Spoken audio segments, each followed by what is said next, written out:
Oh, hey, have you ever wondered how professional astrologers forecast future events? Well, I'll give you a hint. It usually does not involve one of these. Not that there's anything wrong with that if that's your thing, but that's just not how astrologers typically work. I'm going to give you a sneak peek behind how astrologers are able to look at future trends, and I'm going to do that for you right now.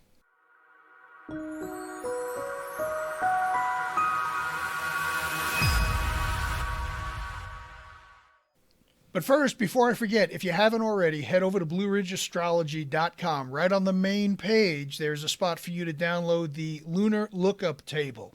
In future videos, I'm going to be explaining how to use this table to give you some insights on how the moon cycles impact your day-to-day life.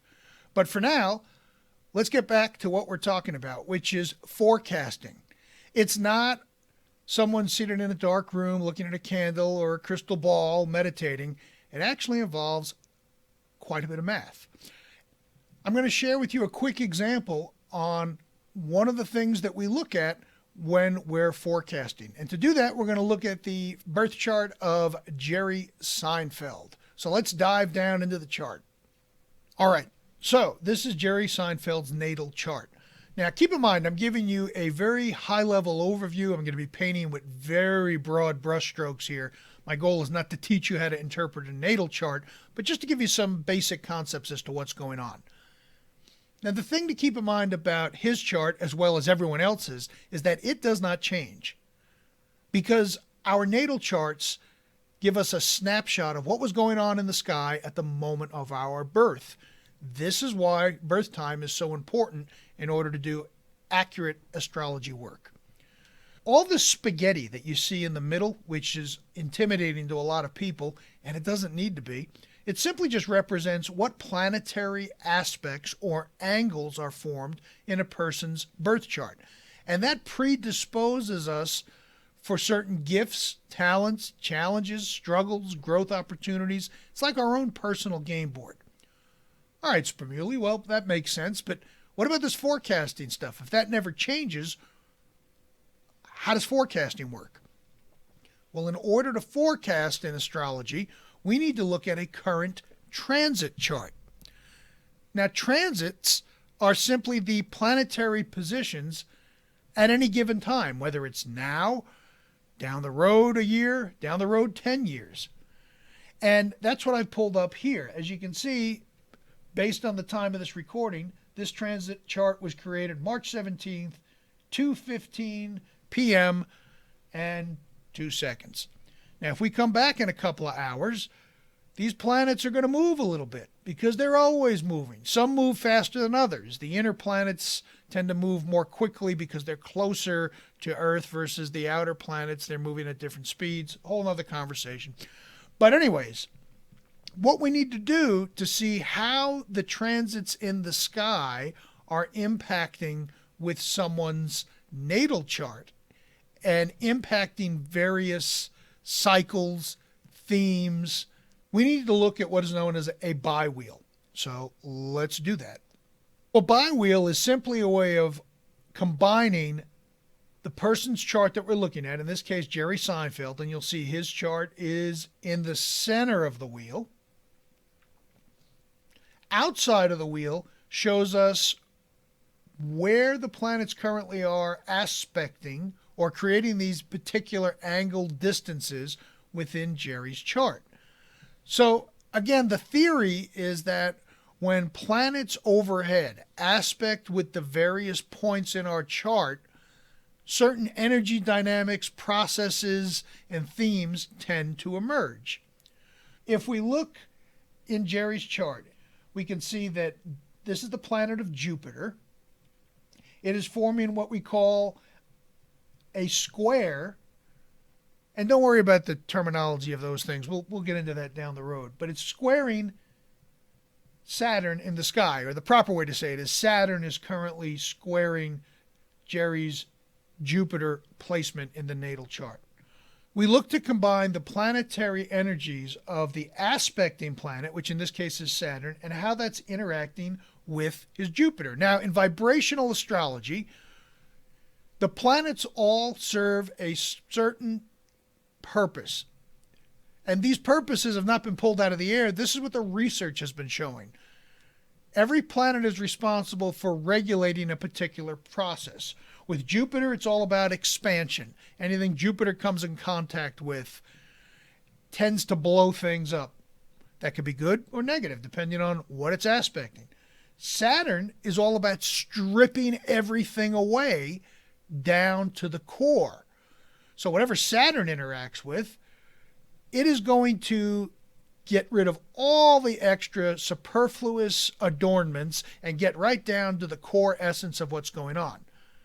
So now you're probably thinking, well, wait a minute, these two planets diametrically oppose each other in meaning. Well, by themselves they do, but when you combine them together, much like ingredients in a cake or any other type of recipe, things take on a different flavor. So Jupiter's about expansion. Saturn is about stripping everything to the bone. This translates into a type of regulated growth. This is an optimal time for Jerry to be working on new bits for his comedy or exploring various creative outlets that involve him having to build something big and then do a bunch of edits and cut everything away and get rid of all the non-essential type of stuff that isn't needed. And if you know anything about Jerry Seinfeld, he's a guy who's constantly running material through his head. He's constantly looking at, how can I tighten this up? How can I make this joke a bit more punchy? How can I really get to the essence of what's going on here in as fewer words as possible? Now, he does that all the time. The fact that Saturn is aspecting his Jupiter at this moment in time means that things are going to require work, yes, but it's also an optimal time to get things done, meaning that he'll probably make a lot of headway if he decides to work on creating elements of his professional routines. It's a good time, in other words, for him to do that, compared to other times that might not be as advantageous. Let's look at another aspect that's happening. This is Jerry's natal Neptune placement. Now you'll notice here a blue line that's going all the way over to the other side of the chart, and it's not aspecting with his moon, but it's actually being aspected by Neptune in the sky. So that circuit is being completed. So transiting Neptune, the one that's moving, is aspecting Neptune in his natal chart. Well, what does that mean? Neptune is the planet that's responsible for regulating what is magical for us. What is our big dream? For a lot of people, it's making a lot of money, having a good job, building a family, going to the Superbowl. It could be whatever is your magical desire. Well, for him, we can pretty confidently state that he likes to write and create and perform. He said this many, many times in multiple documentaries. So when we see this quincunx, that's what it's called, don't worry about the name, of the transiting Neptune interacting with his natal Neptune, it indicates that it's excellent timing to pursue such endeavors. And you may be thinking, well, isn't any day a good day to do that? Think about your own lives. You have something that you really like to do. Other days you're able to make so much progress and get a whole bunch of things done. And then there are other times when you feel like you're banging your head against the wall, or maybe you've got writer's block, or the ideas just don't come to you. That's the whole idea of looking at transits and forecasting in astrology, so that you can maximize those opportunities when they come along. Now, I mentioned a moment ago that it gets sometimes a little crowded in that inner wheel. So as professional astrologers, we have a lot of tools at our disposal to help surface the information that we need to get to pretty quickly and easily. And one of those things is referred to as an aspect grid. Now, don't let this intimidate you. It's actually pretty simple to read. And it tells you right here, transiting planets are on the left side, in other words, what's moving in the sky, and Jerry's natal placements, which remember, they never change, they're along the bottom of the graph. So we were talking about a Neptune to Neptune aspect. So to find that, all we got to do is go along the bottom, find Jerry's Neptune, which is right here. Then we move up the column until we find Neptune from the transiting planets, and there's that quincunx right here. It's actually separating now. That's what the S indicates, showing that the circuit or the connection or the influence, whatever terminology you want to use, is beginning to wane. That doesn't mean this isn't going to come back again. Well, we all travel through different cycles throughout different points in our life, and this was just for example purposes. I'll leave this up for a second if you want to pause the screen, and if you know a little bit about astrology, you can get an idea on what's going on in Jerry's world right now.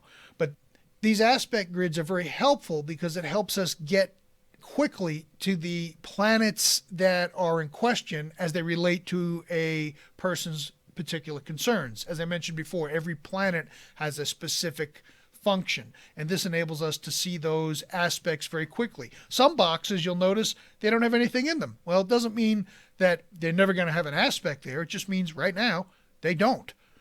And the neat thing about astrology is we can move forward and backwards in time, but I'm probably going to save that for another video. So there you have it. I hope that demystifies the whole idea behind what we're looking at.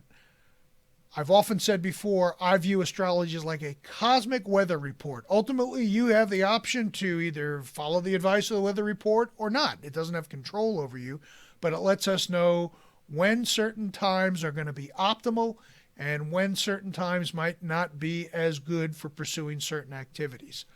If I've earned your trust and subscription, please click the bell and subscribe button below. If you have any questions or comments, please put them below as well, because I read and respond to every one of them. My name is Michael Spremuli with Blue Ridge Astrology. To learn more, visit blueridgeastrology.com. That's enough. Thanks so much for watching, and I'll see you next time.